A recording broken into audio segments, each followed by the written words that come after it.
Puntahan namin ang isa sa mga sikat at talaga namang pinupuntahang kainan dito sa Panglao, ang Nist Resto. Dahil balita ko ay masarap at talaga namang sulit ang kanilang mga menu. Tingnan mo nga ang in-order ng misis ko. Ewan ko na lang kung hindi ka talaga mabusog dito.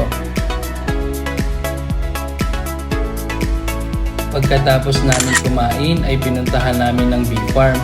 Dahil merong mga nagsasabi na isa rin ito sa mga pinapasyalan ng mga gustong mag-refresh at matikman ang kanilang sariling timplang ice cream. Ang in-order namin ay salted caramel at ang isa sa mga bestseller nilang charcoal flavor.